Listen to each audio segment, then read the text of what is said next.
Olá, ouvintes da Dufimate, telespectadores das nossas lives. Muito boa noite nessa quinta-feira. Meu nome é Lérica Lacerda, sou diretora de comunicação da Dufimate. Estamos aqui em mais uma live de debate Intervenção não é eleição. Antes de chegar na temática propriamente, quero agradecer a equipe de comunicação da Dufimate, que tem desempenhado um trabalho muito bom nessa campanha aí das eleições. Agradecer ao Sérvulo, que está aqui de host hoje, e todas as lives, ele que garante a questão técnica.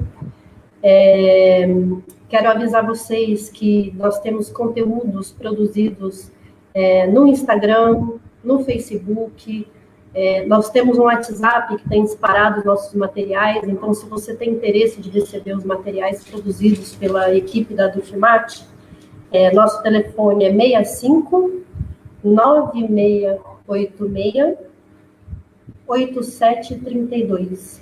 Repetindo, 65 9686 8732. Então, acompanhem os nossos conteúdos, compartilhem com seus amigos. Amanhã é um dia fundamental. Bom, antes de chegar também no tema da live, quero fazer a propaganda da semana que vem. Semana que vem, na quarta-feira, nós estamos preparando uma live com os pesquisadores que foram atacados pelo Mauro Mendes, que ele disse que a mãe de Ná prevê as coisas melhor do que os cientistas da UFMT. E aí a gente vê que só um governador guiado por crendice da cloroquina e da gripezinha para deixar o Estado estar na condição que ele está, né? O epicentro da pandemia no Brasil, um dos maiores epicentros, portanto, do mundo. E contrariando, então, já que a gente não se pauta em previsões e crendices, né?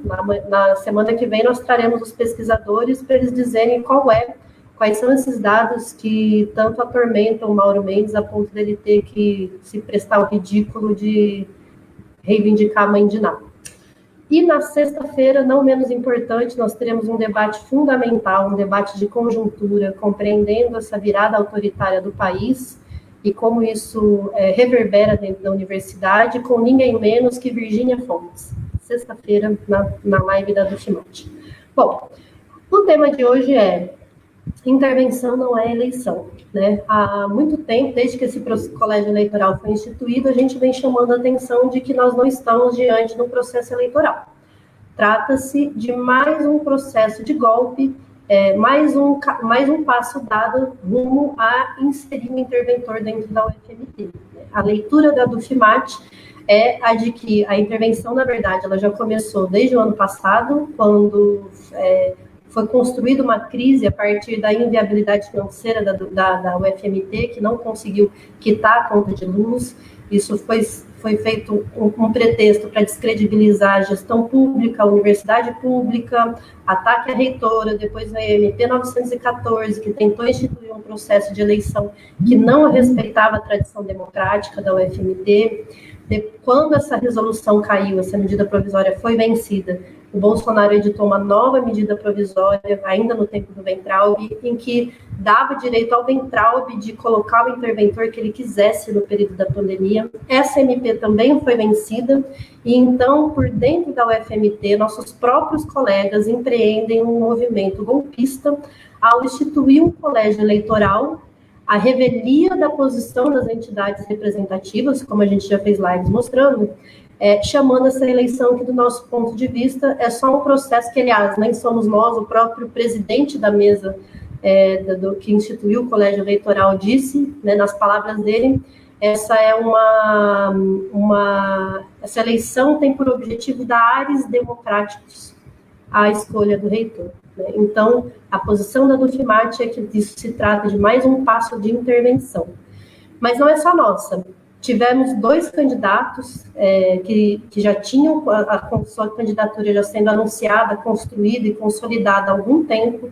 Nós, da Dufimate, que acompanhamos as eleições, sabíamos que eles eram pré-candidatos e que vinham construindo essa candidatura, mas que, para nossa bela surpresa, eles não se candidataram a esse processo eleitoral. Então, hoje nós convidamos, e gentilmente eles aceitaram estar aqui, para falar para o público das nossas lives qual é a razão que eles tomaram essa decisão de, apesar de serem candidaturas consolidadas, né, eles não se prestaram a estar nesse processo eleitoral. Nós queremos entender qual é a postura e qual é a crítica que eles têm para não ter aderido. Então, eu vou chamar, sem mais delongas, para fazer parte aqui conosco da live, a Tereza Iga, professora da UFMT, pré-candidata, era pré-candidata, né, não sei, vou passar daqui a pouco para ela, e o professor Reginaldo Araújo. Primeiro eu vou passar a palavra para vocês rapidinho, começando pela Tereza, depois pelo Reginaldo, só para vocês cumprimentarem o público, se apresentarem, e depois a gente passa, então, para a primeira... vai ter uma pergunta só, que é uma pergunta de 20 minutos de resposta, para depois a gente entrar na pergunta do público. Então, público, enquanto eles forem falando, vão tendo ideias aí, já vão mandando as perguntas no chat para a gente poder estabelecer um diálogo. Então, Tereza, eu vou passar para você cumprimentar o público, depois o Reginaldo. Ok. Boa noite a todos, boa noite, Lélica, Reginaldo, prazer em estar aqui com vocês, tá? Poder manter esse diálogo com as pessoas aqui na Dufimad. Fico muito agradecida e estou à disposição.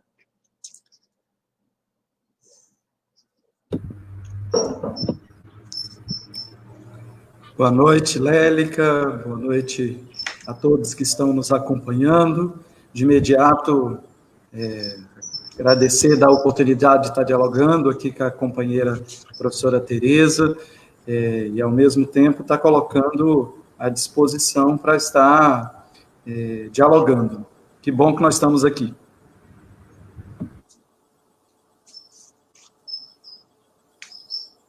Seu microfone, Lélica. Mais uma vez, agradecendo aos pré-candidatos pela disponibilidade, né, de estar aqui conosco, abrindo esse debate tão importante. E a pergunta que eu fiz para a gente motivar esse debate é a seguinte: qual a proposta de universidade que os candidatos defendem e quais são os pontos que esse formato de eleição contradita com esse projeto, né, a ponto de se retirarem as suas candidaturas? Eu vou começar, então, pela resposta da Tereza, você tem 20 minutos, e depois a gente passa para o Reginaldo, ok? Ok. Grata mais uma vez. Bom, para responder a tua pergunta, eu vou fazer uma rápida contextualização, né, vai ficar mais fácil para falarmos e as pessoas entenderem. Nós éramos, na realidade, pré-candidatas, né? Pré-candidata, já estávamos trabalhando essa candidatura há cerca de um ano, e nesse caminho, enquanto pré-candidata, nos articulamos, né, partimos, obviamente, do nosso instituto, um diálogo com os nossos professores, com os nossos técnicos e estudantes, e fomos ampliando gradativamente, atraindo para o nosso grupo pessoas que tinham um pensamento de universidade que ia de encontro ao nosso, pessoas que não estavam satisfeitas com o que estava aí, com a forma como a universidade estava sendo conduzida, e que pensavam uma universidade em outros moldes, agindo de forma diferente, que envolvesse, né, mais a sua comunidade, a comunidade universitária, e que mantivesse um diálogo mais amplo com a sociedade.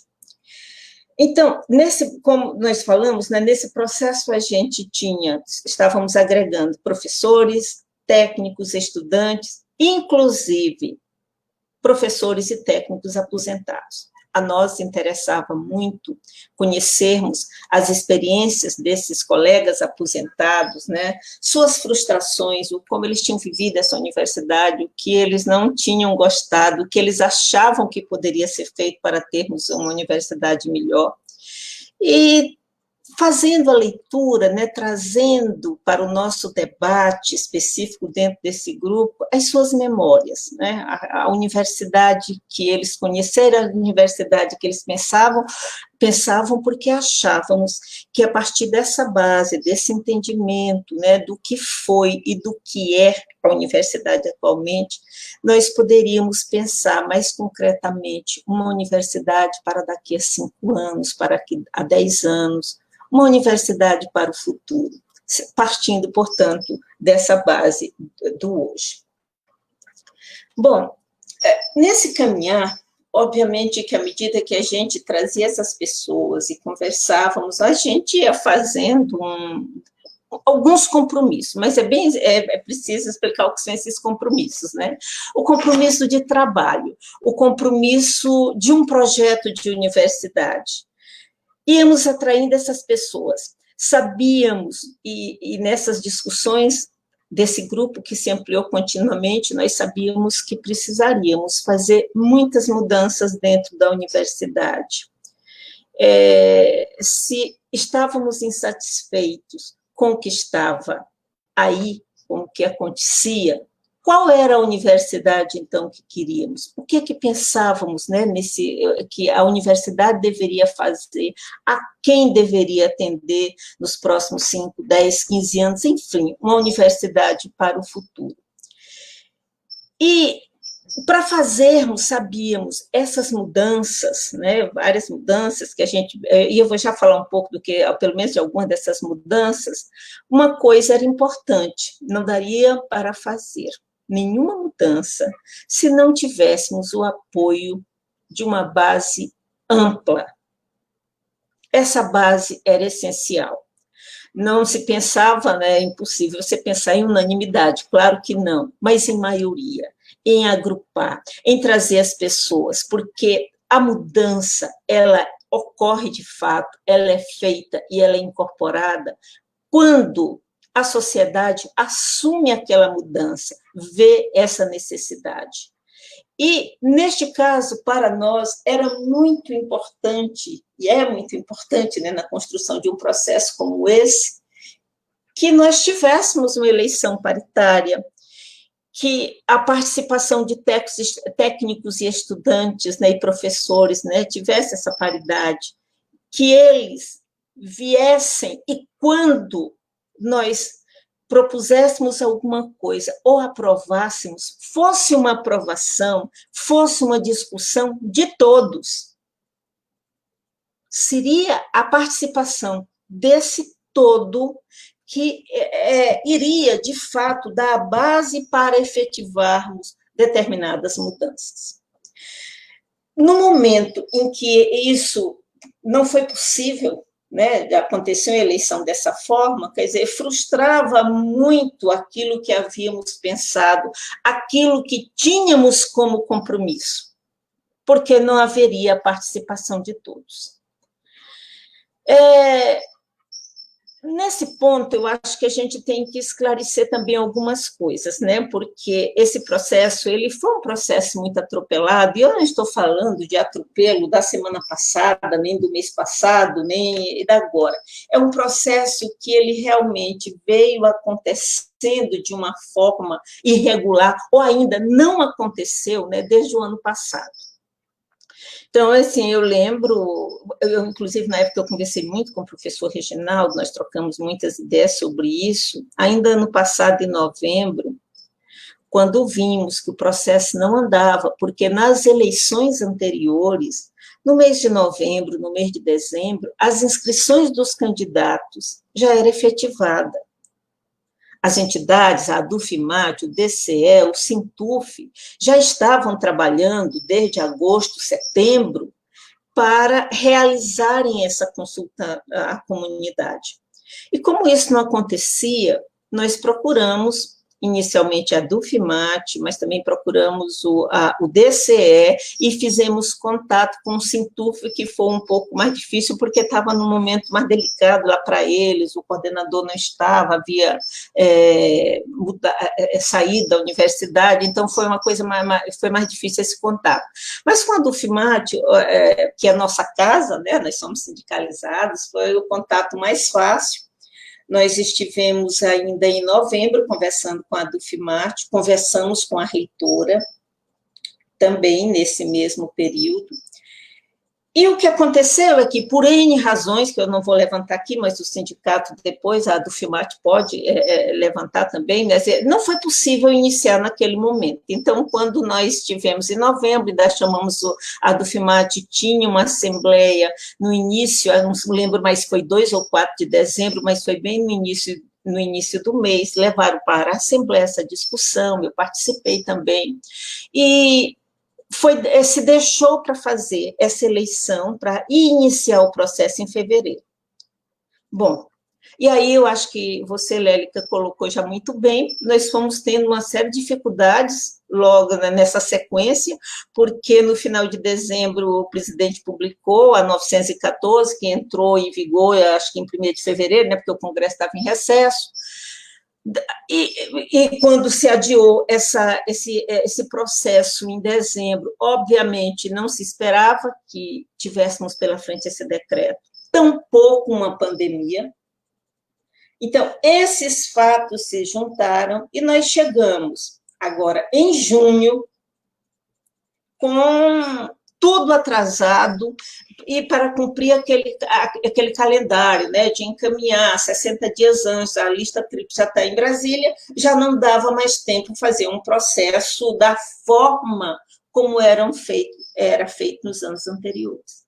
Então, isso realmente foi um complicador, e termina que levou a gente a viver o momento que estamos vivendo, né, saindo essa consulta de uma forma que quebrou aquilo que nós lutamos durante tantos anos, tanto tempo para fazermos, né, o voto paritário, a discussão ampla, o envolvimento pleno dos sindicatos, tempo para se discutir, tempo para se apresentar as ideias. Bom, mas vamos voltar lá para o programa. Por que isso era tão difícil? Aquela universidade, um programa em construção que se tinha e como iríamos fazer. Então, a gente tinha vários pontos dentro deste programa que necessitariam dessa participação ampla da comunidade universitária para que se pudesse efetivamente fazer alguma mudança. Não é fácil dentro da universidade fazermos mudanças. Nós somos professores, nós somos pesquisadores, os nossos técnicos educacionais se envolvem no dia a dia com essas temáticas que nós discutimos, com a nossa pesquisa, e nossos estudantes igualmente, né, porque são partícipes dessa construção do conhecimento dentro da universidade. Então, a discordância, achar que não deve, se passar 1 ano, 2 anos questionando em cima de um ponto, é uma coisa muito natural para nós, porque a pesquisa vive disso, do confronto de ideias, de ver, de rever, de discordar das coisas. Então, como é que isso vai andar mais rápido? Quando a gente tem essa base, né, que realmente olha para você, vê você como uma liderança, como alguém que pode liderar um processo, e as pessoas vêm para essa construção, que significa, como eu já disse, também discordar. Então, nós tínhamos alguns pontos cruciais, entre eles, a questão do ensino, propriamente dita, que nós queríamos colocar para a comunidade universitária, as nossas licenciaturas. Nós vivemos já há algum tempo um processo em que os alunos não têm concluído o curso, eles têm desistido. Onde estão os problemas, né, que levam os alunos a desistirem? A gente tem que olhar para a própria estrutura do curso, como nós estamos fazendo, como nós vamos chegar lá na outra ponta para servirmos a sociedade? Será que nós podemos formar hoje da mesma forma que, por exemplo, eu formei há 30 anos atrás, há mais de 30 anos? O que a gente tem de diferente? Quais são as exigências da sociedade? É possível pensarmos cursos, os cursos de licenciatura, ou as diferentes licenciaturas, porque é tão diverso o mundo, né, do conhecimento, elas têm suas diferenças, como é que nós podemos fazer isso? Então, é uma discussão complexa, mas me parece que há necessidade dessa discussão para que se possa amadurecer uma ideia de mudança. Mas o fato é que não dá mais para termos essa desistência enorme, uma universidade em que você recebe 50, 40 alunos e que você forma 25% desses alunos, 30% desses alunos. Onde é que está o gargalo? E a sociedade, como fica sem esses profissionais? Essa é uma discussão que, além das licenciaturas, teria que permear todos os cursos da universidade, as diferentes áreas, entre o que nós temos, os gargalos da estrutura do nosso curso, a sociedade que nós atendemos. A nossa relação com a sociedade, é possível ter uma relação diferente? Como? De que forma? Toda a universidade vai manter essa mesma relação? Não, eu acredito que seja diferenciado, os cursos são diferentes, as formações são diferentes, o lidar com a sociedade também é uma forma diferente, o profissional que nós formamos para servir essa sociedade, para estar apto a responder seus problemas, a contribuir com isto, cada formação é diferente. Então, não dá para ninguém aqui, com a caneta, definir o que deve ser feito. É uma discussão que tem que ser feita lá na base.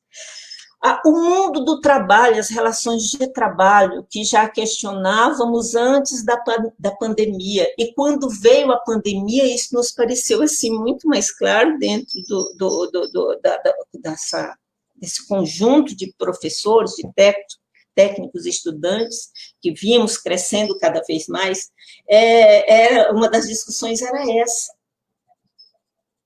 E nessa discussão do mundo do trabalho, ela fazia um gancho, inclusive, com essa formação também. Mas a relação de trabalho nossa, de professor, do técnico, como isso deveria se dar. E depois da pandemia, né? Depois não, nós estamos vivendo a pandemia, mas com a forma como nós começamos a nos articularmos aqui durante a pandemia, com o trabalho feito remotamente, com os nossos técnicos trabalhando remotamente, é possível que a gente tenha essa necessidade de rever tudo isso de uma forma muito mais ampla ainda do que nós havíamos pensado, né?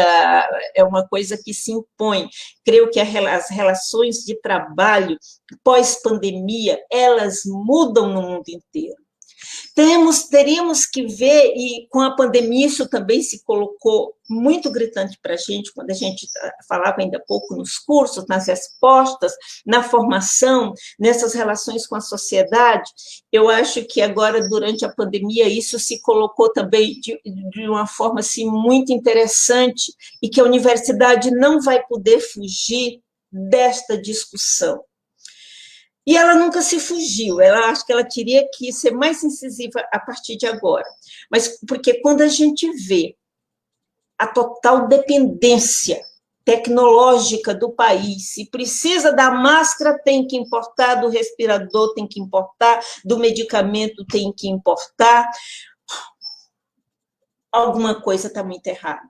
Que não é só um erro, não é só a questão econômica em si, mas uma questão realmente política, tá? E não se trata simplesmente de um sentimento nacionalista, mas de dar respostas à sociedade. Essa resposta, parte dela, precisa sair da universidade. E é uma resposta, e aqui eu faço já questão de frisar, que não se trata só da tecnologia para construir isso ou aquilo, mas, sobretudo, dos problemas sociais. Em relação aos problemas sociais, que é o maior gargalo que esse país tem, são os problemas sociais. É hora, mais do que nunca, da universidade brasileira, tá? Se voltar para isso, para a valorização desses cursos e dessa área, de tal forma que possamos dar respostas aos reais problemas que enfrentamos, e que a maior parte deles são problemas sociais. Então, era algo que nós conversávamos quando estávamos falando desse plano, desse programa da universidade, que sabíamos, não era uma discussão que iria acontecer e se fechar dentro da universidade, mas uma discussão que tinha que ir além desta universidade, porque é um problema da universidade brasileira, da forma como ela precisa se colocar, da forma como ela precisa se impor para a sociedade. Então, e veja que todas essas discussões são discussões muito amplas, que necessitam dessa base. Não dá para a gente, na minha concepção, da forma como vimos construindo essas discussões já dentro de um ano, ficou muito difícil para mim, impossível chegar de repente para as pessoas, olha, realmente era assim que a gente vinha fazendo, mas não dá mais, a importância de vocês a partir de agora é bem menor. Eu não preciso mais tanto desse apoio. Muito pelo contrário, você precisa do apoio amplo para construir. Então, foi a minha decisão, né, no fim, de desistir, está muito ligada a essa questão mais de forma íntima mesmo, de crença, de valor, de achar que não dava para vir construindo algo, de fazer esse compromisso, né, com os nossos professores que estavam chegando, com os nossos estudantes, com os nossos técnicos, passar um pano, olha, mudou, não é bem assim, vamos por outro caminho que agora é diferente. Era isso. Muito obrigada, Tereza, excelente explanação. Agora eu vou convidar, então, o companheiro Reginaldo para adentrar a sala aqui. E aí, Reginaldo, 20 minutos para você expor a resposta da mesma pergunta. Maravilha, maravilha. Estão me ouvindo bem? Sim. Estamos ouvindo bem, sim. Mais uma vez, dizer da alegria de estar aqui dialogando com as companheiras, companheiros do movimento docente, com os estudantes, com os técnicos, ter a minha colega de trabalho, a professora Tereza, debatendo conosco aqui. Assim, gente, eu findei o meu mandato na Dufmat em abril do ano passado, abril de 2019. Logo após, em maio, alguns amigos, alguns companheiros que compartilham conosco dos melhores sonhos, das nossas melhores esperanças, abriram um diálogo no sentido de que, olha, é necessário que no processo de disputa para a reitoria a gente dê conta de produzir um projeto de universidade com a perspectiva que nós compreendemos como perspectiva popular, uma perspectiva que produza a novidade de incluir trabalhadoras e trabalhadores que, de alguma forma, não têm sido presente até então, pelo menos na dimensão que gostaríamos dentro da nossa universidade. A partir dali, falando de maio de 2019, uma conjuntura muito difícil, a UFMT estava sofrendo talvez um dos piores ataques da sua história, e a gente deve sempre registrar isso, ataques produzidos pelo atual governo, e na época com o ministro Weintraub, né? E naquele momento, ao mesmo tempo que a gente tinha a certeza que era importante produzirmos a possibilidade de aglutinar sujeitos, aglutinar pessoas, né, para produzir o novo e disputar consciências e corações, nós também estávamos com a tarefa de defender a permanência da nossa universidade como uma universidade pública, porque os ataques produzidos pelo governo federal, eles foram terríveis. A suspensão dos repasses financeiros aprofundou aquilo que já era sucateamento em dimensão que deixou a nossa universidade, inclusive, a ponto de ter a sua energia cortada. E isso tudo, ali em junho, julho, agosto, nos fez perceber de que precisaríamos fazer um movimento dentro das universidades, ainda que nós tínhamos algumas instituições reagindo ao projeto Futurice, que estava na pauta, a esse sucateamento né? Porque nós tivemos o reitor da UFRJ, por exemplo, Roberto Ler, nós tivemos reitores de algumas universidades denunciando o que estava acontecendo, né? Esses ataques que estavam destruindo a autonomia das universidades. Nós tivemos a própria Andifes, que é uma instituição composta por reitores, e nós consideramos uma instituição conservadora, reagindo. No entanto, a postura da reitoria da UFMT foi esconder-se embaixo da mesa. Não se dizia uma palavra de um projeto que simplesmente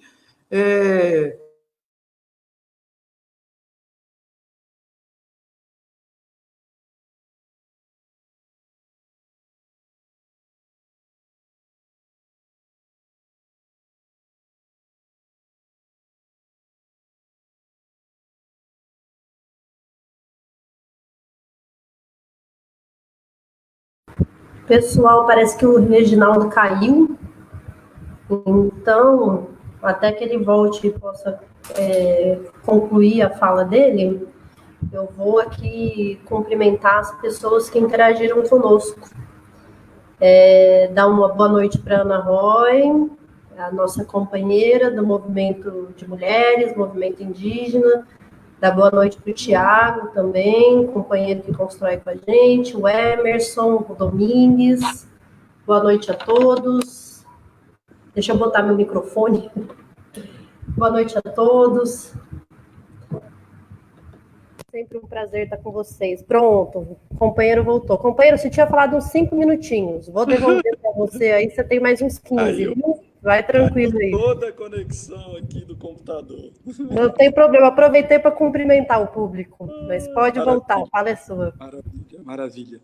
Mas o que eu estava dizendo, então, que a universidade, no caso da UFMT, nós estamos sofrendo talvez um dos piores ataques, né, da história da nossa universidade. Deixa eu colocar meu fone aqui que fica com som melhor.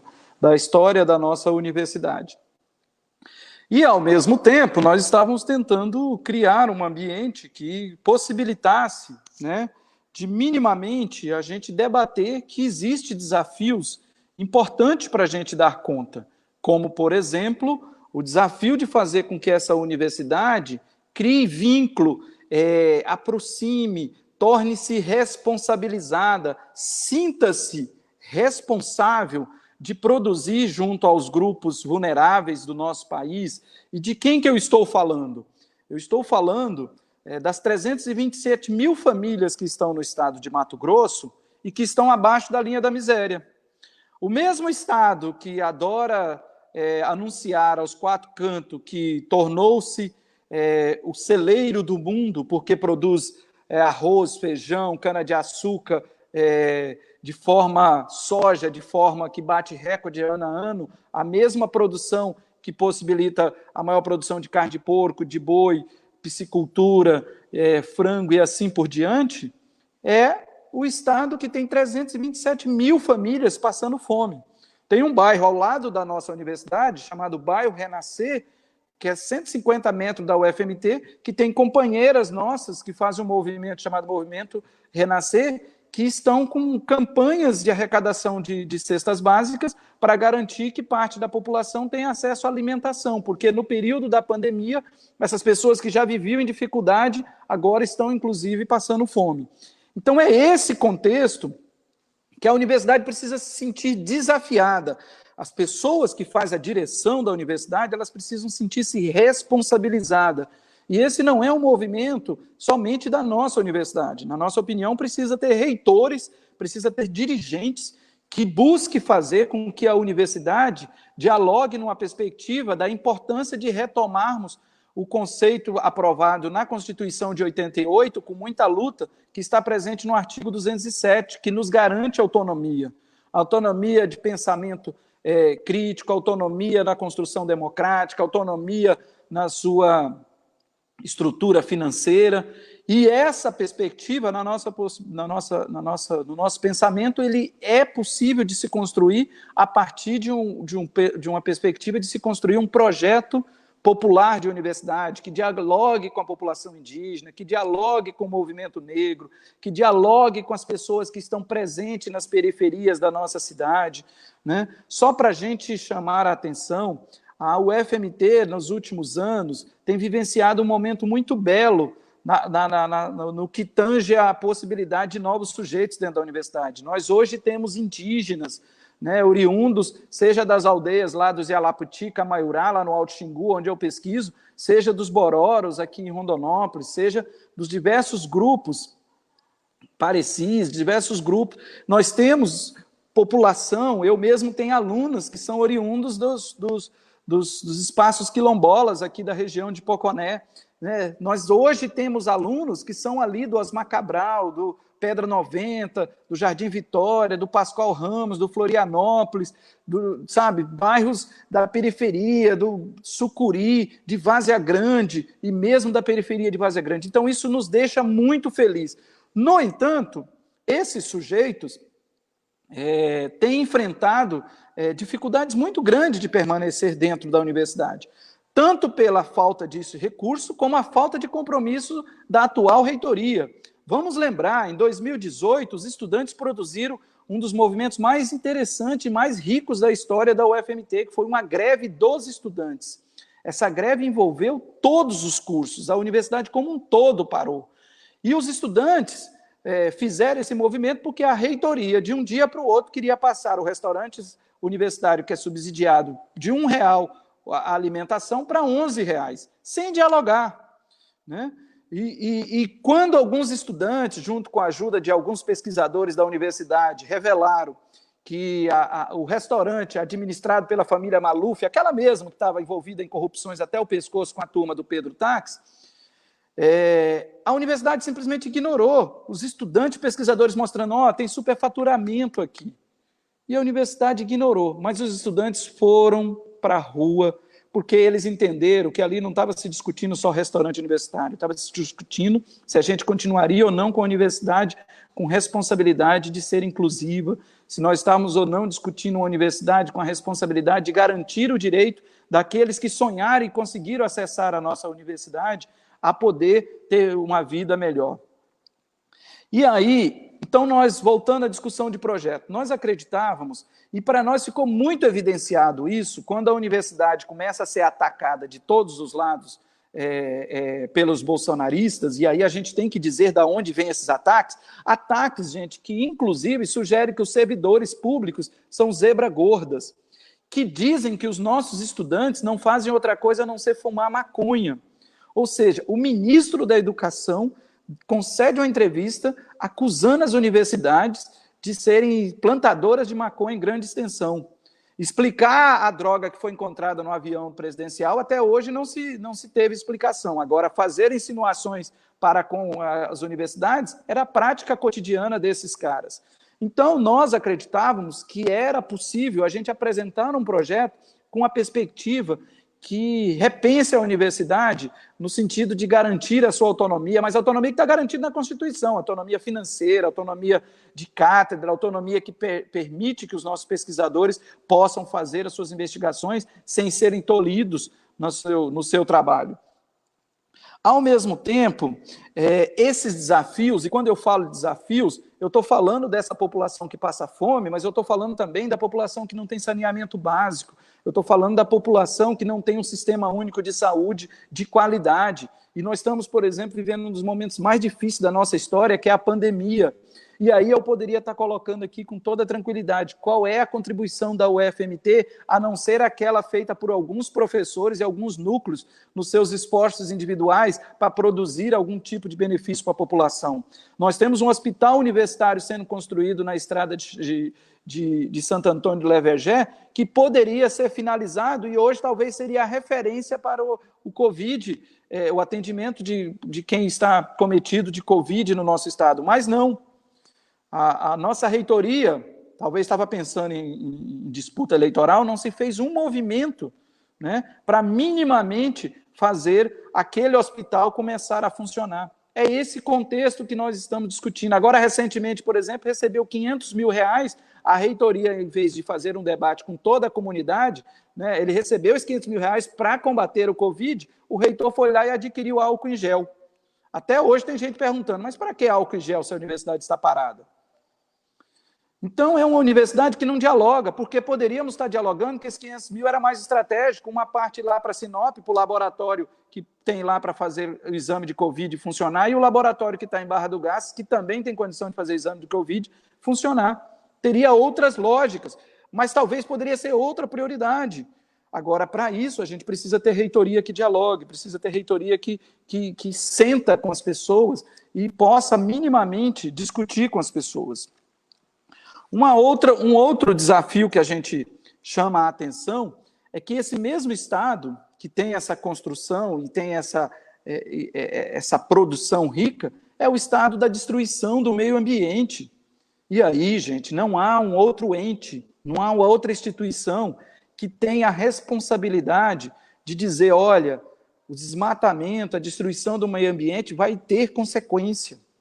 Não tem uma outra instituição para dizer é preciso construir uma nova relação entre o homem e o meio ambiente, porque essa onda de se jogar agrotóxico, isso vai ter consequência para todas as cadeias, seja cadeias dos alimentos, seja cadeias dos próprios animais que estão presentes nesse meio ambiente que ainda resta.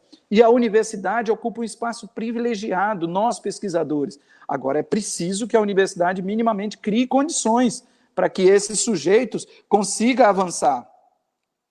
Então, é importante, na nossa opinião, que essa universidade, que nós acumulamos historicamente, né? Eu tenho aproximadamente 26 anos de experiência dentro da universidade, seja como aluno, como professor, aluno de graduação, de especialização, aluno, professor substituto, depois professor do quadro. Nós temos acúmulo tanto da nossa vivência na história da própria UFMT, como da vivência dos movimentos. Tive a oportunidade de ser do movimento estudantil, do movimento docente, né? Recentemente atuei na direção da Dufimat. Então, esse acúmulo nos coloca na possibilidade de colocar um projeto para a nossa comunidade debater. Se seria a escolhida ou não, era o processo que ia nos mostrar. Porque o que nós gostaríamos é de fazer reflexão, discutir, inclusive, que universidade que nós construímos até aqui, nos seus 50 anos, com quem ela está compromissada, sabe? Que perspectiva de futuro ela tem? Porque o que nós temos atualmente na reitoria da universidade é uma reitoria que simplesmente ataca os direitos. Dos técnicos, retira de um dia para o outro a jornada contínua. Dos professores, retira os nossos direitos do 28%. Dos professores, nos obriga a fazer uma correria de apresentar um diploma, né? Porque se você não apresentar um diploma dentro de 10 dias, você corre o risco de perder metade do seu salário. Agora, em fevereiro de 2020, essa mesma reitoria suspendeu algumas progressões por causa de um ofício do MEC. Ou seja, aquilo que está consagrado nas legislações para a reitoria da nossa universidade, mas basta um ofício do MEC. Então, diante de todos esses desafios, né, de se construir o novo com a perspectiva de contar com os técnicos, que tem, assim, na nossa opinião, cada tijolinho na história da universidade tem a mão dos técnicos e técnicas administrativas, cada tijolinho tem a mão das estudantes e dos estudantes na hora de garantir a universidade pública, gratuita, laica, de qualidade, eles ajudaram a construir. Então, na nossa opinião, é inadmissível retirar deles o direito de ter a mesma responsabilidade de eleger a próxima direção da universidade. Poderíamos fazer um exercício. Até 1932, as mulheres podiam votar, não votavam. Em 32, elas resolveram votar. Já pensou se alguém dissesse, está aproximando a 100 anos, nós não gostamos, a partir de agora as mulheres não votam. Se nós não dissermos, nós não aceitamos isso, assim como nós estamos dizendo que não aceitamos que estudantes sejam hierarquizados na relação com os professores, não aceitamos que os técnicos sejam hierarquizados, a gente vai acabar, companheira Lélica, perder aquilo que foi de muito suor e de, às vezes, até sangue de alguns companheiros na caminhada histórica das nossas universidades. Então, não podemos admitir. Estamos vivendo a maior pandemia da nossa história. Hoje deve estar chegando a 83 mil pessoas mortas no nosso país, 2 milhões, 2% da população, 1% da população brasileira, 2 milhões de pessoas já foram comprovados contaminação com o Covid-19. Nesse contexto que se acontece uma eleição que, na nossa opinião, ela não deveria estar ocorrendo agora. Hoje eu escrevi um artigo, está inclusive publicado no site da Dufmat, e lá eu tento colocar um pouco das razões que nos levaram a não participar desse processo que, na nossa opinião, é uma farsa. E lá a gente tenta demonstrar uma eleição dentro de uma pandemia, onde não há oportunidade de debater, não se dialoga com os sujeitos que estão dentro da universidade, não oportuniza a possibilidade do olho no olho, do compromisso histórico que os candidatos têm com aqueles que constroem a universidade. A universidade, a STI não tem know-how para fazer esse processo eleitoral de forma segura. Então, todos esses elementos nos fazem acreditar que não é uma eleição de verdade. E aí, como a Lélica lembrou no início desse debate, o presidente do colégio eleitoral chegou a expressar que é preciso dar ares de legitimidade para um processo eleitoral que, na nossa opinião, não é de verdade. Ele é um faz de conta. E, especialmente, Lélica, concluindo, é um faz de conta porque nós sabemos, na semana que vem, os que estão disputando hoje a eleição vai estar correndo atrás de Mauro Mendes, sabe, de Wellington Fagundes, de do deputado Medeiros, desses hienas que estão loucos para aparelhar a nossa instituição. Mas nós resistiremos, porque nós sempre lutamos e não permitiremos isso. É isso para abrir o nosso debate, companheira. Maravilha, Reginaldo, muito obrigada, Tereza, pelas colocações. Então, nós vamos agora começar o diálogo com o público, lembrando a todo mundo que as perguntas aí que vocês colocam no chat, elas estão encaminhadas aqui para a gente fazer aos professores, certo? Vou começar pelo Tiago Barbosa Frazão. Ele parabeniza a Tereza e o Reginaldo pela postura coerente diante do ataque à democracia da universidade e pergunta se houve alguma conversa com os outros candidatos nesse sentido. O Tiago ainda comenta aquele episódio que eu até comentei aqui no começo, do Mauro Mendes, né, ter feito aquela crítica aos pesquisadores da UFMT, e ele pergunta também qual é a posição dos candidatos, como é que vocês interpretaram esse ataque do Mauro Mendes aos pesquisadores. O Rodrigo Freitas nos saúda, coloca que são tempos difíceis e nos parabeniza pelo trabalho. O Emerson e o Domingues e a Maria Peraro nos enviaram boa noite. Boa noite. Então, a princípio, nós temos essas duas perguntas e eu vou me sentir no dever de dizer, como a Dufmat, que nós não fizemos nenhum diálogo com os candidatos. Nós estamos interpretando esses 3 candidatos como candidatos à intervenção, né? 2 deles foram flagrados e apareceram na mídia no passado, conversando com o Ventralbe sobre como fazer para se tornar interventor dessa instituição. E o terceiro candidato é o próprio agente desse processo de eleição ilegítimo, porque ele estava na reitoria e foi ele que chamou esse colégio eleitoral, né? Então, do nosso ponto de vista, nós não abrimos diálogo com a Dufmat, porque nós não entendemos que eles tenham legitimidade. A gente entende que a nossa função como entidade da categoria é enfrentar quem quer que seja e deslegitimar esse processo. É assim que a gente tem encarado esse processo. Mas eu vou passar para os candidatos, eles têm 5 minutos para comentar e responder essas perguntas iniciais. Quem começa? Desculpa, Lélica. gente. Vamos inverter agora, o Reginaldo começa depois. Cada vez a gente inverte, porque daí fica sempre um começando e depois o outro, pode ser? Perfeito. Assim, primeiro, eu tenho uma teoria, inclusive o artigo que está hoje publicado na Dufmat, estou convidando para todo mundo ler.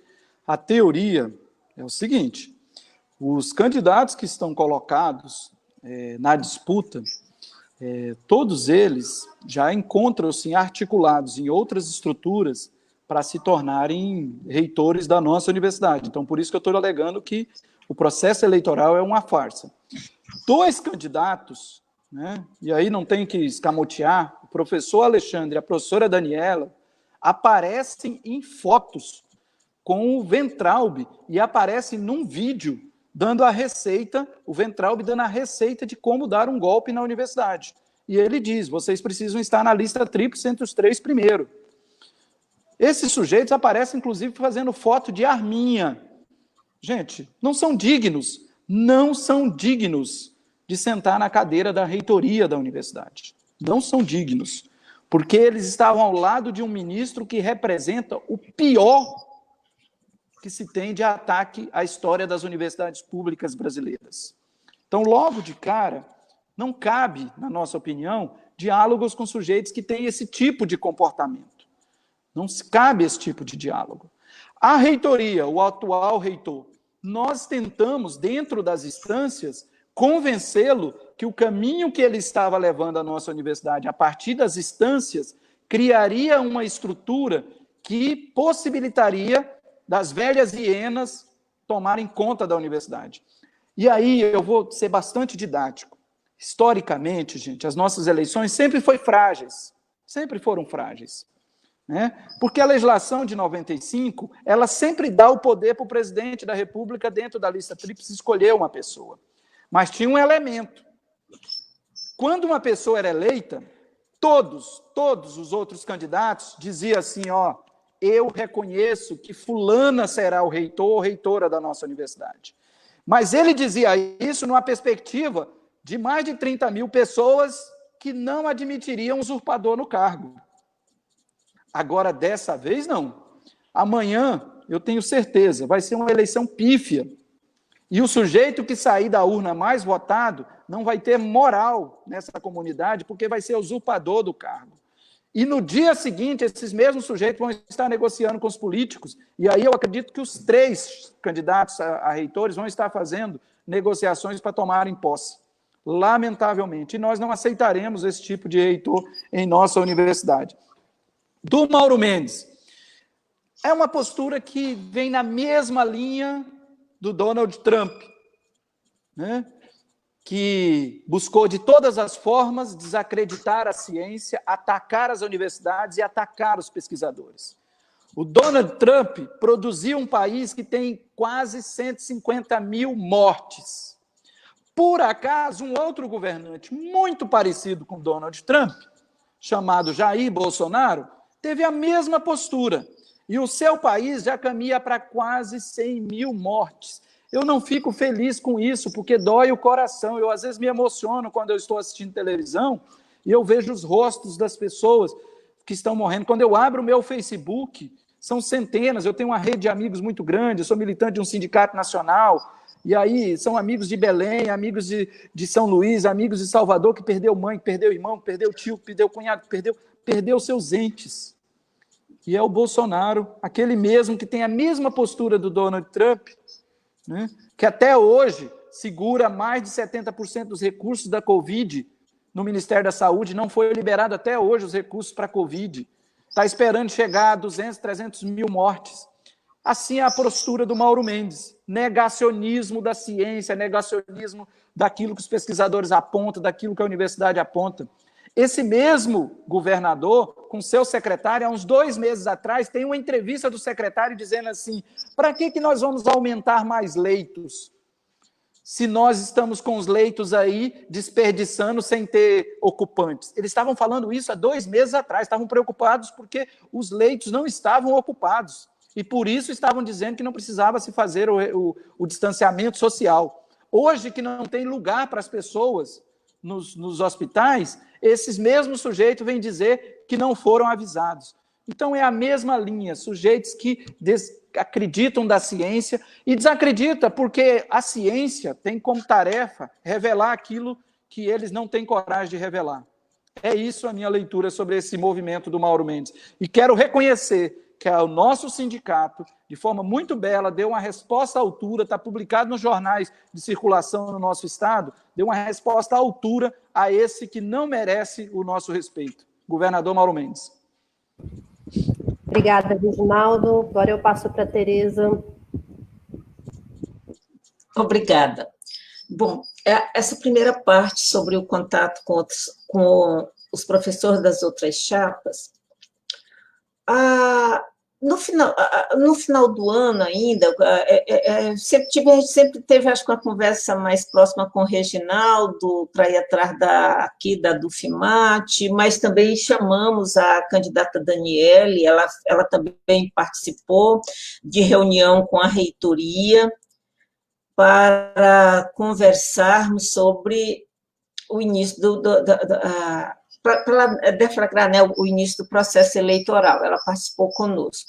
Recentemente, em relação a desistir da eleição, não, isso aí eu não conversei, foi uma conversa com poucas pessoas, né, nem todas as pessoas que integravam essa discussão mais próxima conosco, deu tempo conversar, né? Foi muito rápida.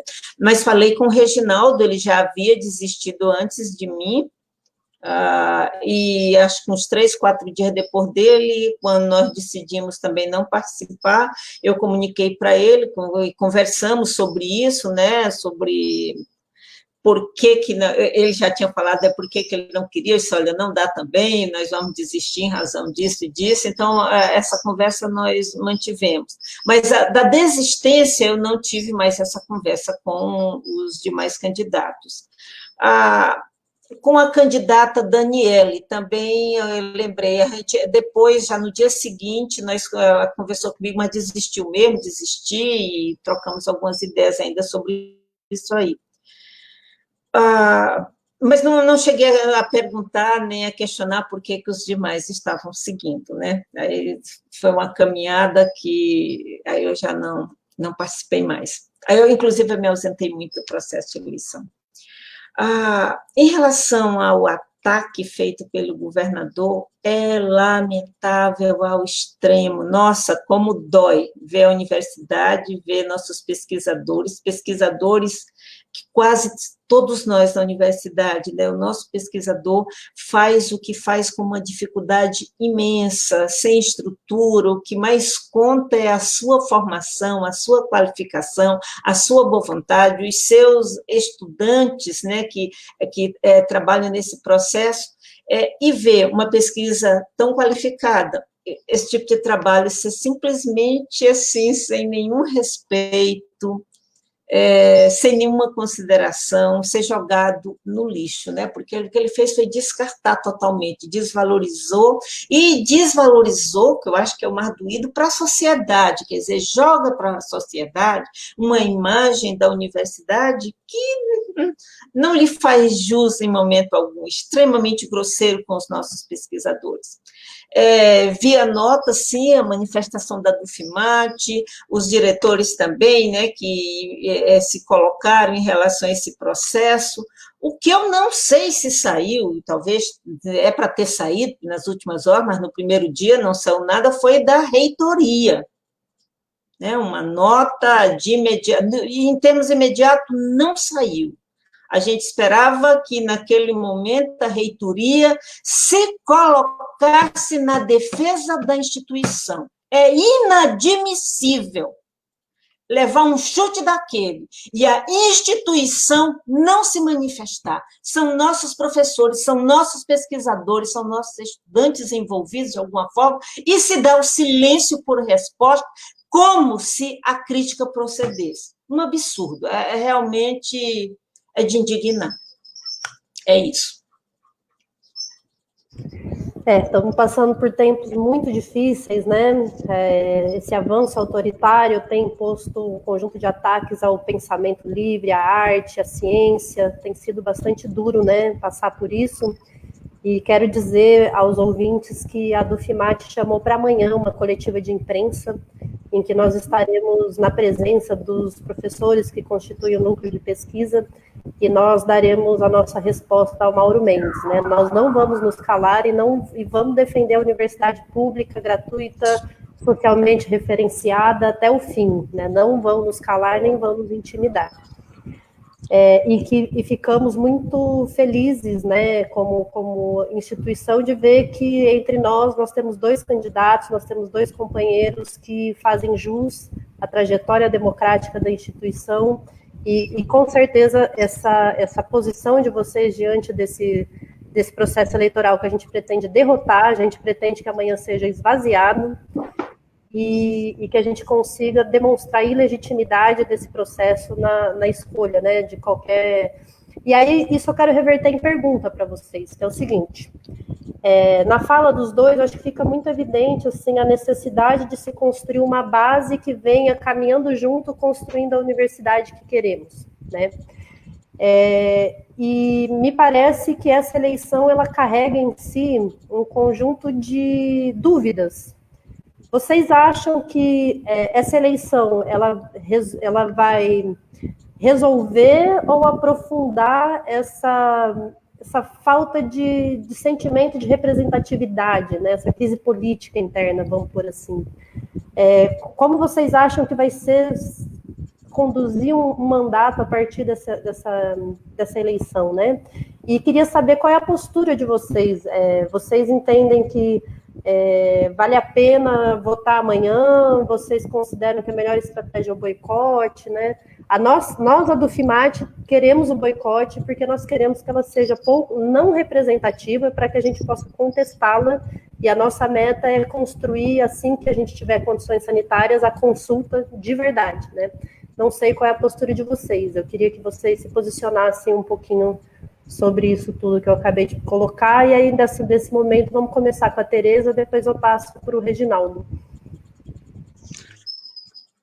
Lélica e os demais, essa é uma questão delicada, quer dizer, a gente pode gritar, falar, tudo bem, comporta tudo, mas quando a gente olha friamente para o processo, a forma como ele foi feito, ele tem uma legalidade, ele tem um aparato legal que diz que poderia ser feito assim. Quando eu olho para esse processo todo, olho para ele como um todo, eu digo para você, como pessoa ligada ao sindicato, não estou aí todo dia, mas sou sindicalizada, estou sempre aí, enxergo o papel do sindicato. Eu olho para trás e acho que faltou para mim, como sindicalizada, ter corrido mais atrás, ter brigado mais, brigado no sentido de ir para uma mesa, vamos fazer, nós estamos atrasados.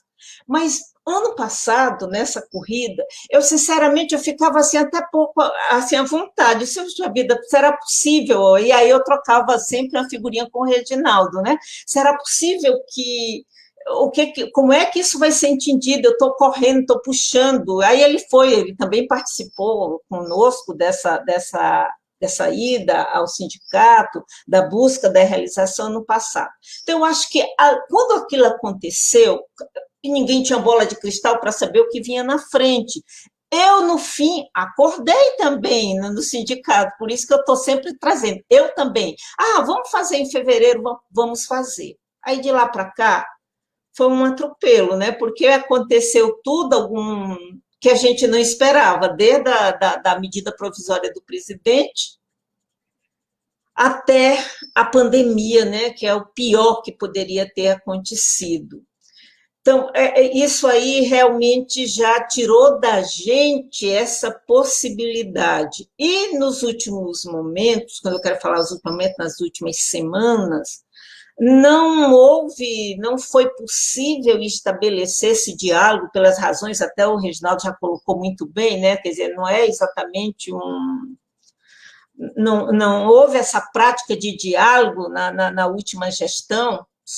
Então, o que a gente não deu para conversar, quais as saídas que teríamos efetivamente para a não realização de uma eleição agora, se era possível fazê-la, porque na possibilidade de adiamento, teria que estabelecer uma conversa com o MEC, que ficou um tempo agora recente sem ministro, estabelecer um diálogo, ver da possibilidade de se ter um reitor pro tempore para realizar uma eleição fora desse período. Então, hoje, o que a gente tem nessa nossa conversa era se, e não se sequer se ensaiou efetivamente esse se caminhou, terminou que foi, é como se saísse assim pelos dedos, né, pelas mãos, essa possibilidade. Então, eu acho que, bom, o tipo de eleição que vai ser feita, né, o momento dela, não é a que eu queria, isso eu digo, né? Não é a que eu queria, não é a que nós queríamos aqui, pelo visto, todos nós estamos conversando sobre isso. Vai ser realizada, acho que depois dessa eleição, acho que amanhã, no sábado, amanhã, porque parece que o resultado só sai sábado, é que a gente vai ter uma noção efetiva dessa participação e da sua validação. Agora, a leitura que eu tenho dela é, já que não fizemos o processo que está feito lá, ele é um processo que tem uma base legal. Ele tem uma legislação que diz faz assim, faz lá. Não era a eleição que eu queria. Não era porque essa eleição ela não vem de encontro a uma proposição, a uma construção que eu tinha para uma candidatura, né, para uma eleição que eu participaria. Ela quebra uma luta dessa universidade de décadas, foi uma construção difícil. Eu estou há muitos anos dentro da universidade, não foi uma construção fácil essa. De fazer essa consulta, de fazer com que o primeiro colocado dentro daquele modelo, aquilo era algo que nem se questionava, já estava uma coisa incorporada para a gente, né? Do primeiro ser aquele que vai assumir, tanto que o primeiro era o indicado pelo colégio eleitoral. Isso aí era uma coisa já resolvida para nós. No fim, eu digo para você, é lamentável, viu? Um processo quando chega desse jeito, pelo menos eu, não me enquadrei nele, saí, mas vamos ver qual vai ser essa participação amanhã, né? Vamos ver se realmente, como é que a comunidade, qual é a leitura da comunidade sobre o processo, porque essa é uma leitura nossa, a universidade, dentro dessa multiplicidade, né? Precisamos ver como é que os outros vão ler, se vai ter realmente essa participação ou não. É uma leitura que eu ainda não tenho. Obrigada, professora. Reginaldo, a palavra é sua. Lélica, nós somos de uma cultura que costumamos apontar que os nossos sonhos não cabem dentro de uma urna, mas uma urna pode dar, né, os primeiros passos para materializar as nossas utopias. E aí,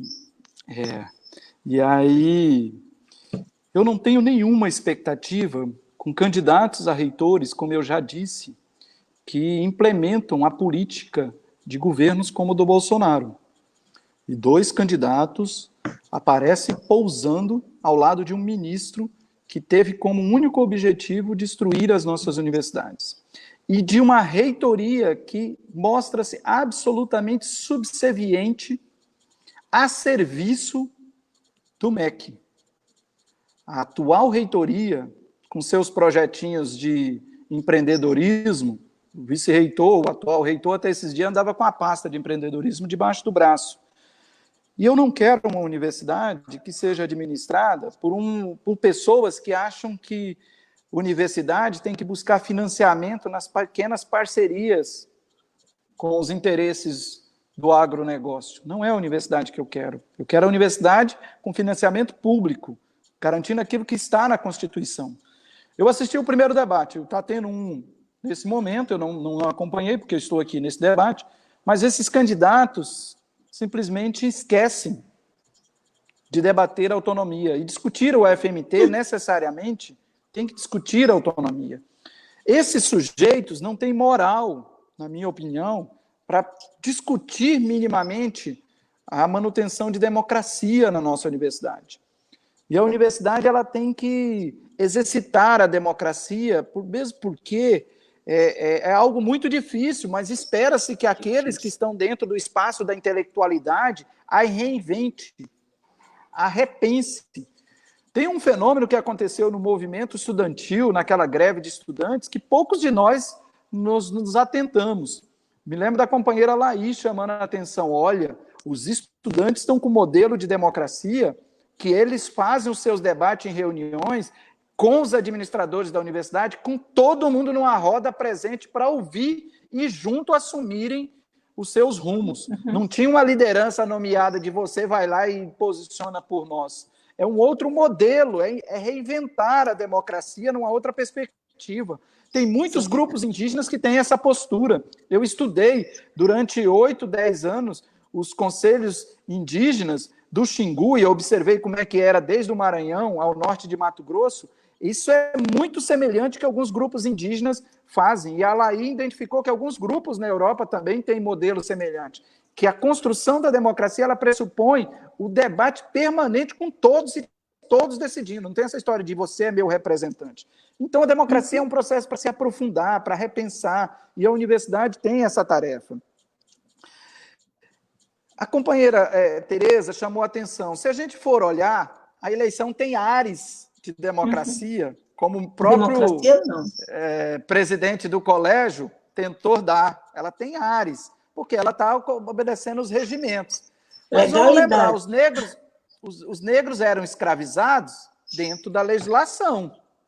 As mulheres não votavam dentro da legislação. As aldeias e os povos indígenas foram assassinados em nome do progresso e dentro de uma legislação. Não é porque está dentro de uma legislação que a gente pode deixar de dizer que é golpe. E nessa eleição, aí nós temos elementos, temos materialidade. Volto a convidar a ler o meu artigo, que eu mostro o comportamento de quem presidiu aquela eleição e do reitor. O reitor, atrás de uma câmera, escondido, dizendo: falta 1 hora para acabar o tempo da reunião, falta meia hora. Para discutir a flexibilização, nós fizemos 7 encontros, algum deles, Lélica, começava às 7h30 da manhã, acabava às 19 horas da noite. Eram 12 horas de debate, com 1 hora de almoço, 1h30 de almoço. Para debater a flexibilização, os programas de internet da universidade podiam ficar abertos por 12 horas, mas para discutir o futuro da nossa universidade, não.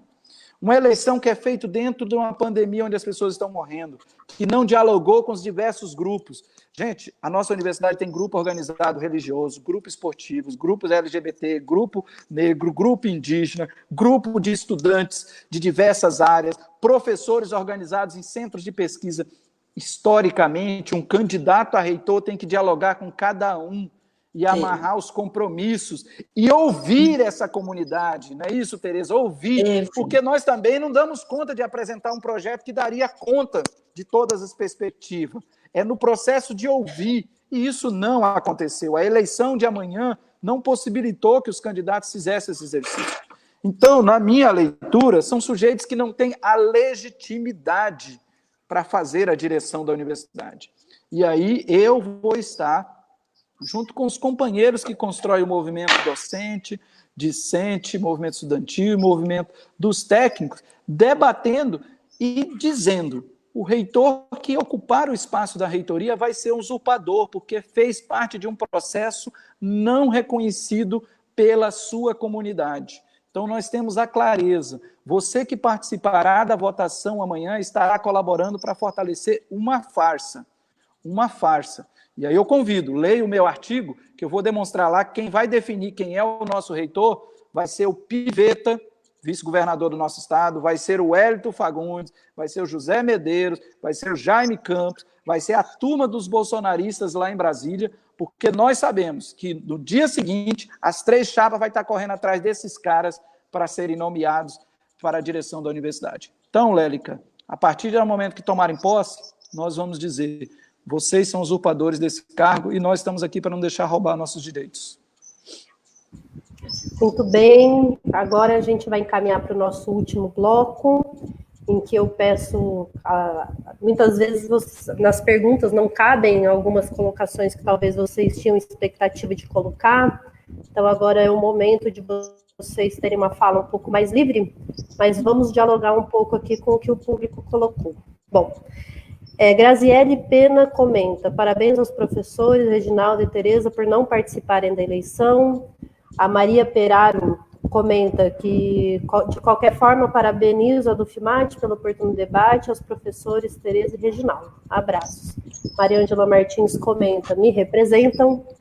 A Laí comenta, né, vocês merecem meu respeito pela decisão coerente que tomaram, né, com relação a esse processo ilegal, por desrespeitar as regras do jogo e ilegítimo. E, ao mesmo tempo, lá embaixo, ela já pergunta: Tereza, se o processo desrespeitou as regras do jogo, ignorando as regras regimentais, onde está a legalidade? É um debate mais com a Tereza, né? E, por fim, eu passo para vocês fazerem as considerações finais, dialogarem aí, por fim, com o público, levando em conta que amanhã é o dia da eleição, e esse, muito provavelmente, vai ser o último espaço que vocês terão de debate com o público, não sei, né? Acho que sim, até a eleição amanhã. Então, qual é o recado que vocês gostariam de deixar aí para o público? Vou começar pelo Reginaldo agora e depois a Tereza. De imediato, dizer muito feliz de estar com vocês aqui. Graziele é uma companheira valorosa que faz lutas importantes dentro da Dufimate. Companheira Maria Deni Perara, uma pessoa linda que organiza o arquivo da nossa universidade. Tive a felicidade de fazer direção do nosso sindicato com essa pessoa. Maria Ângela é uma companheira histórica da nossa caminhada lá na saúde coletiva, né? E a Laí é a nossa inspiradora quanto leituras críticas do mundo. Dizer da minha alegria de estar aqui debatendo. Às vezes a gente parece, no debate, Lélica, muito duro, muito intransigente e muito sisudos. Mas, para nós aprendemos. Eu faço militância desde quando eu tinha 14 anos. Eu comecei a estudar com 10 anos. Com 14 anos, eu fui num congresso da UBS, morava em Barra do Garças, e fui num congresso da União Brasileira dos Estudantes Secundaristas. Até hoje eu não sei como é que a minha mãe me deixou ir, com 14, 15 anos, sair de Barra do Garças e ir para São Paulo.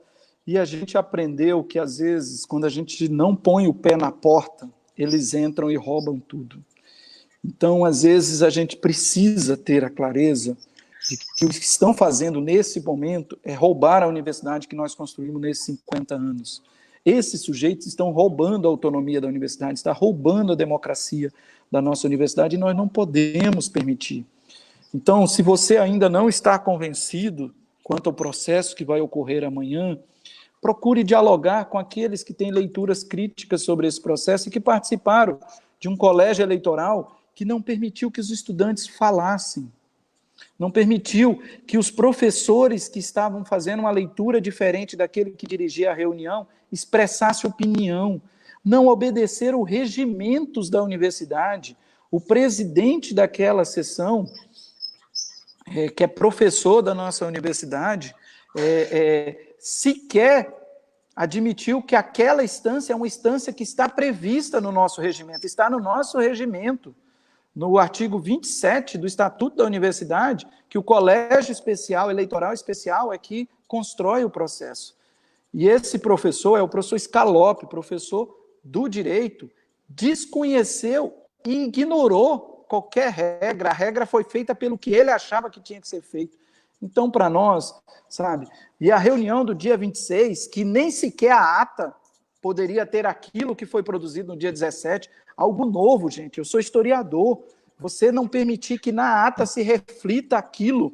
A mesma ata chegou lá, os técnicos administrativos, que são em torno de 11, 12 no conselho, declararam: nós não vimos essa ata. O que o presidente tinha que fazer imediatamente? Olha, eu não posso pôr uma ata em votação, porque tem gente que não teve acesso à ata. Mas não, colocou em votação e ignorou as pessoas. Os estudantes dizendo: minhas críticas não estão aí nessa ata. Então, o tempo todo, desrespeitaram aquilo que nós construímos. E aí, gente, quando isso ocorre, não há outra forma. É colocar o pé na porta e dizer: não roubarão os nossos direitos, não aceitaremos.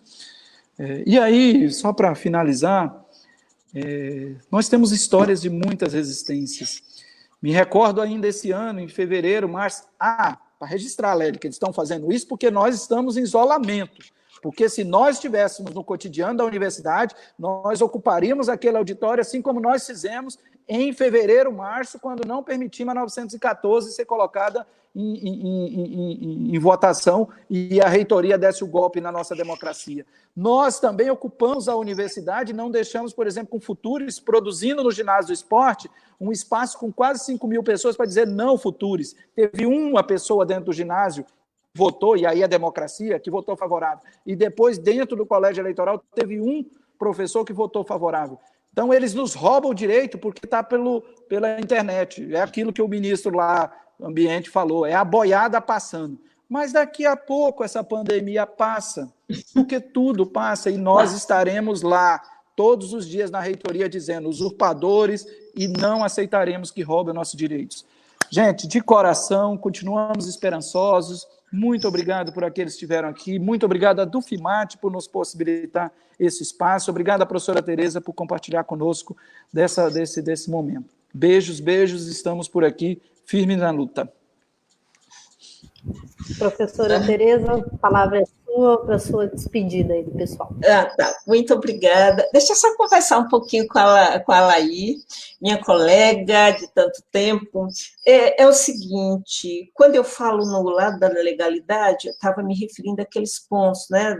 70% de voto para professor, 30%, isso consta da legislação. Não me serve, não serviu para o Reginaldo, não serve para outros, quer dizer, não é essa base que eu buscava, que nós buscávamos aqui, incluindo o Reginaldo nesse processo, para a legitimação das discussões que não eram minhas, era de um conjunto, né, de professores, de estudantes, daquilo que gostariam de discutir para a universidade. Então, apesar disso poder acontecer, está na base, não era essa eleição, não era essa consulta que nós buscávamos. No mais, eu também quero agradecer muito a oportunidade de conversar, de expor. Eu acho ótimo isso aqui, porque quando nós desistimos de sermos candidatos, apesar de escrevermos uma nota, de tentarmos ser claro, eu acho que nunca fica tão claro para as pessoas, mas afinal de contas, mas por que você estava indo bem, por que desistiu?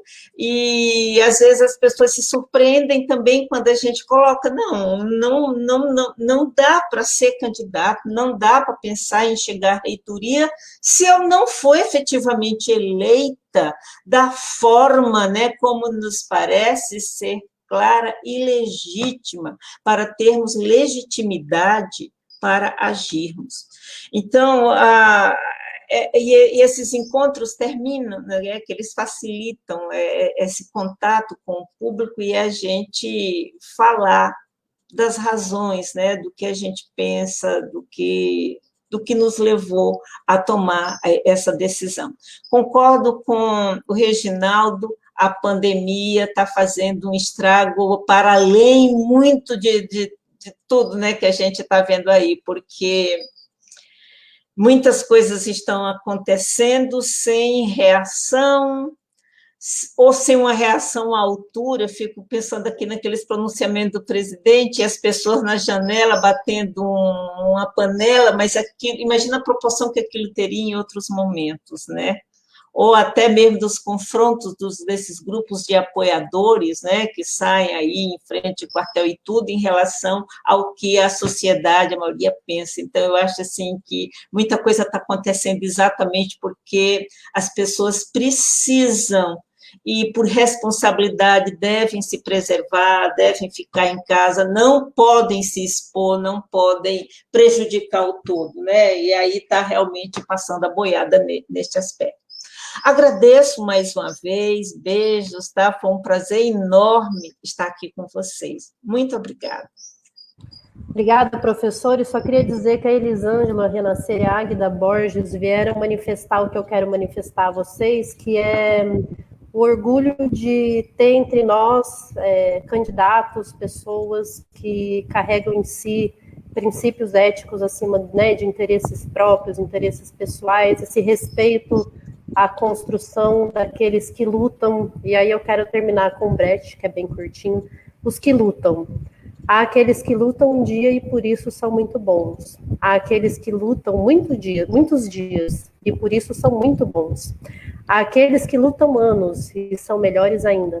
Porém, há aqueles que lutam toda a vida. Esses são imprescindíveis e os imprescindíveis estão aqui conosco. Muito obrigada e até a próxima, gente. Obrigada mesmo. Foi lindo. Boa noite, gente. Boa noite. Gratíssima.